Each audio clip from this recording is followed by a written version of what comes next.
Son las 8 de la mañana con 36 minutos. Recibimos con mucho gusto en el estudio a Gerardo Hernández. Mucho gusto, muy buenos días a ti y a toda la audiencia. Igualmente un placer estar con ustedes esta mañana. Analista político, colaborador de Zócalo, por supuesto, y también director de Espacio 4, pero además quien tiene puntos muy acertados y una opinión muy especial sobre todos los temas políticos. Y hoy nos interesa que nos dé su punto de vista de cómo ve el inicio de la era Manolo Jiménez para Coahuila. ¿Le va a ir bien a Coahuila con Manolo Jiménez? Sí, esperemos que sí, ¿verdad? Nadie en su sano juicio desea que a Coahuila le vaya mal. Claro. Al contrario de que le vaya muy bien, lo merece después de tantos años de aridez en inversión pública. Sin embargo, más allá de las fanfarrias, de la parafernalia, hay temas que conviene detenernos en ellos. Por ejemplo, en el Congreso, que yo sepa, nunca se había escuchado el nombre del presidente López Obrador. Lo menciona el gobernador en funciones, Manolo Jiménez. Esto tiende a una relación distinta entre el gobierno estatal y el gobierno federal. Está tendiendo un primer puente. Es un puente, indudablemente, que tenía que construir, puesto que mantener una tónica de confrontación, de rispidez, en nada ayudaba. Al único que perjudica es al Estado. Al Estado, efectivamente. Por muy justas que puedan parecer las demandas de mayor recursos federales para Coahuila, los recortes afectan a todos los estados en general. Y hay una línea política del presidente que argumenta que lo hace porque hay corrupción en los estados. Y ciertamente la hay. Coahuila es un ejemplo de ello. Entonces, tuvo un representante en la toma de posesión, el gobernador Germán Martínez, director de Conagua, que antes no había representante presidencial. Ni en los informes. Así es, vino también Javier Guerrero representando a Zoé Robledo del Seguro Social. Entonces apunta a una nueva relación, ¿no?, de colaboración, tomando en cuenta que los primeros 10 meses de esta administración los va a compartir Manolo Jiménez con el presidente López Obrador.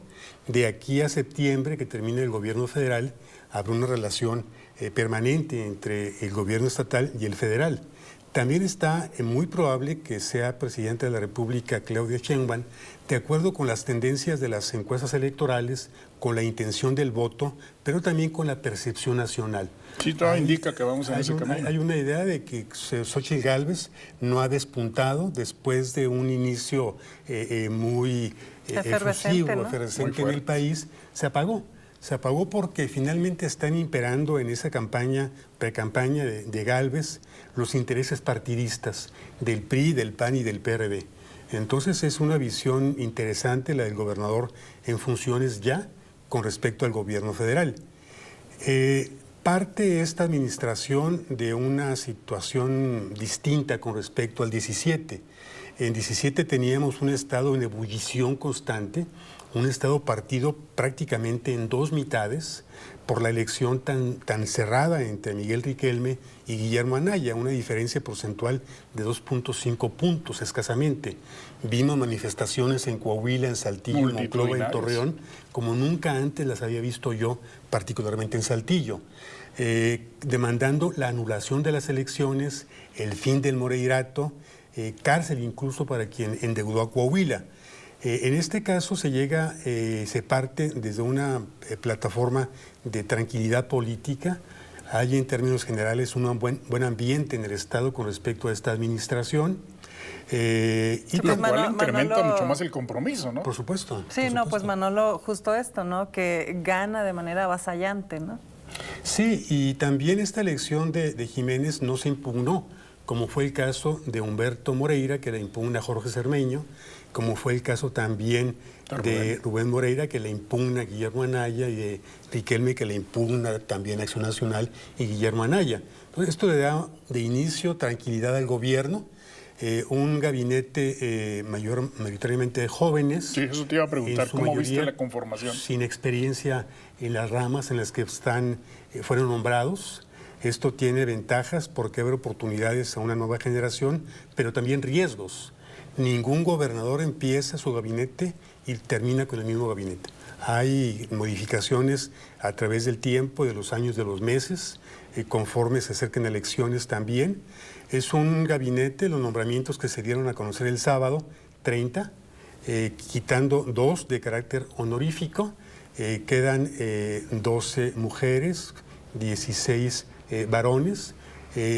No hay paridad como se ha exigido, como se pidió fuera del Congreso, pero se aproxima. Sin embargo, en el gabinete legal se acentúa la diferencia. Hay más varones que mujeres, puesto que los principales cargos los ocupan varones. Gobierno, educación pública, finanzas, economía, etcétera. En el gabinete federal, del gabinete ampliado, son 19 posiciones, 11 las ocupan varones y 8 mujeres. Pero son las que ocupan principales cargos: gobernación. Para empezar, gobernación. Educación pública, seguridad pública, economía, relaciones exteriores.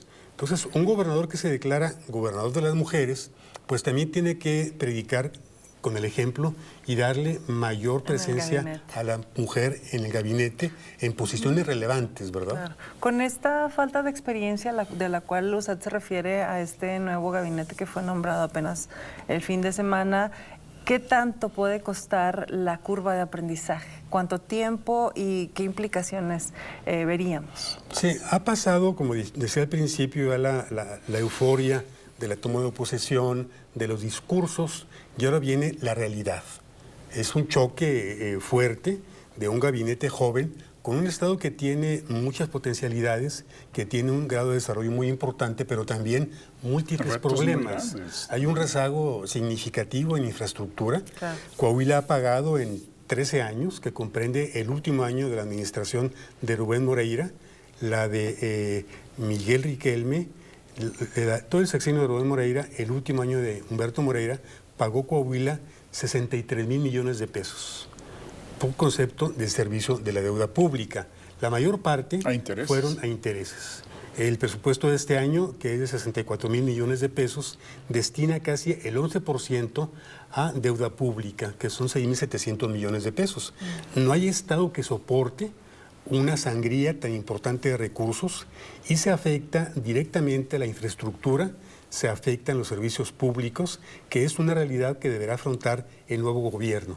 Veremos cómo viene el presupuesto de este año, qué tanto se dedica a la deuda pública y qué tanto va a negociar el gobernador Manolo Jiménez con los bancos. Ya no únicamente reestructuras, sino quitas de capital, que le permita también a los bancos pagar un costo. Los bancos prestaron indebidamente a Coahuila porque se usaron decretos falsos, documentos falsos, y el banco es la tajada de león de los bancos. Entonces sí tiene retos importantes. Hay que hablarle fuerte a los bancos. Sí, por supuesto, con una perspectiva histórica de la deuda, cómo se contrajo, cómo fue que se prestaron tantos 40,000 millones de pesos. Y sí, tenemos un caso, el secretario, por ejemplo, de Educación Pública, viene de Estados Unidos, y el modelo educativo de Estados Unidos con respecto de Coahuila y de México en general es muy diferente. Muy diferente. Tendrá que lidiar con los líderes sindicales, con un presupuesto también apretado, con carencias no únicamente de infraestructura educativa, sino también de calidad en la enseñanza. Entonces, hay algunos secretarios que ya han pasado por las posiciones en las cuales fueron nombrados nuevamente. Óscar Pimentel fue el primer secretario de gobierno que tuvo Humberto Moreira. Duró muy poco porque le vieron algún tipo de celo que pudiera consolidarse como una figura política importante, y pues mejor lo quitaron. Repite Claudio Bres en Economía, que ya tienen pues conocimiento en esa materia, pero el resto del gabinete, en su mayoría, pues son jóvenes, en consecuencia con la edad del gobernador, 39 años, pero insisto, iremos viendo con el paso del tiempo, en el corto plazo, si dan resultados o no. Un gobierno se califica por sus resultados, los resultados que brinda todos los días, cada año y al final del sexenio. No pasa a la historia, no trasciende ni por buenas intenciones, ni por eslóganes políticos, ni por otro tipo de recurso retórico. Trasciende justamente por la obra pública, por la estabilidad que le brinda el Estado. En ese sentido, hay que esperar que a este gobierno le vaya bien, porque Coahuila lo merece. Viene, pues digamos, reforzado con el tema del impuesto sobre nómina, que ya se aprobó el 1%, y bueno, está este proceso de los fideicomisos y demás. ¿Realmente podrá contribuir de manera significativa a esta administración? Ese incremento del 1%, que pasa del 2 al 3% del ISN, que es un impuesto salvavidas para el gobierno desde que lo creó el señor Mendoza Berrueto, lo diluye un recorte presupuestario que ya se anunció. Se había calculado un ingreso adicional por 1.500 millones de pesos de ISN, sin embargo, un primer recorte equivale a eso. Es decir, ese incremento se adicional... sale por la ventana, pero sí, por acá... sale por otro lado, entra por una ventana y sale por la otra. Sí. Entonces, cuando originalmente todo el impuesto fue creado para infraestructura. Efectivamente, se desvirtuó el impuesto. Se desvirtuó. Tuve la oportunidad de participar por la confianza que me brindó el señor Mendoza Berrueto en algún tipo de negociación del ISN. Había mucha reticencia de los empresarios, no querían pagar como nunca quieren pagar impuestos. Sin embargo, el argumento que persuade a los empresarios es de que el recurso no iba a entrar a finanzas, el recurso iba a entrar a un fideicomiso, Y de ahí se que iba a sería administrar. administrado por un comité técnico en el que habría empresarios, municipios, sociedad civil, en el cual se van a presentar proyectos de infraestructura y ahí se van a aprobar en cada municipio. Hay cambio de gobierno y la siguiente administración agarra todo el impuesto sobre nóminas para el Estado, empieza a manejarlo con otro sentido, con otro criterio, y esto desnaturaliza ese impuesto. Hoy se está pugnando, los empresarios pugnan porque se regrese al espíritu original de ese gravamen, que es lo más justo para cada municipio. No, y más con la carga tan pesada que tiene el Estado y que no tiene operatividad para realizar obras, ¿no? Efectivamente, entonces sí habrá que ser muy creativos en cuanto a ejecución de obras. El gobernador fue muy cauteloso, no anunció grandes inversiones porque sabe que no hay base financiera para llevarlas a cabo. Entonces, esta cautela también es un síntoma de realismo financiero, de realismo político. E insisto, nadie en Coahuila, en sus cabales, en su sano juicio, desea que el Estado le vaya bien, al contrario, desea que haya infraestructura, crecimiento, estabilidad, que se mantenga la seguridad pública. Pero sí tendrán que ser muy creativos para poder atraer los recursos necesarios. ¿Y crees tú que ya sea momento de buscar las asociaciones público-privadas para las grandes obras que requiere el Estado? Sí, hay también una reticencia de parte del gobierno federal, porque luego equivale a deuda. Y luego después la parte de capital privado quiere sacar ventajas. Hay experiencias ya en otros estados de la República en los cuales un hospital que costó, por ejemplo, originalmente 500 millones de pesos, al final resultó que costaba 5,000 millones. Entonces, sí sé que se explore esta posibilidad. Que hubo inversionistas privados que construyeron hospitales y luego se los rentaban al... Así es, entonces también se presta a mucho manejo irregular que termina finalmente afectando a la sociedad y a las finanzas estatales. Entonces, que se recurra a este instrumento, pero con mucha transparencia, que no haya contratistas preferidos del gobierno, que los contratos se otorguen con toda transparencia, porque esto puede generar confianza entre la ciudadanía y buscar explorar también fuentes de ingreso como existe en otros estados. Aquí hay una resistencia de parte de los gobiernos, tanto estatales como municipales, a crear impuestos, puesto que asumen un castigo político. Pero cuando el recurso se invierte transparentemente en obras que hacen falta, la gente no castiga en las urnas. Lo que castiga es el mal manejo del presupuesto, los desvíos de recursos a empresas fantasmas, a financiar campañas políticas. Este gobernador llega con un capital político muy importante que debe capitalizarlo justamente para que esa confianza que ya existe se refleje en mayor obra pública, en mayor inversión, que le hace mucha falta a Coahuila. Gerardo, ya casi nos vamos, pero antes yo quisiera que nos compartiera su opinión sobre lo que está pasando en Nuevo León con dos gobernadores. ¿Qué podemos esperar también de nuestros vecinos? Sí, es una expresión de un Estado democrático. Por paradójico que parezca, es un ejemplo de lucha política. Crecimos yo, por ejemplo, en un país donde no pasaba nada, todo estaba controlado. el presidente y el gobernador mandaban sobre todos los poderes, como lo siguen haciendo, pero había una sociedad menos participativa. En Nuevo León estamos viendo una venganza política. PRI, PAN, PRD querían que el Movimiento Ciudadano se sumara a su candidatura con Xóchitl Gálvez porque sabían que sin esas siglas del MC difícilmente podrían avanzar.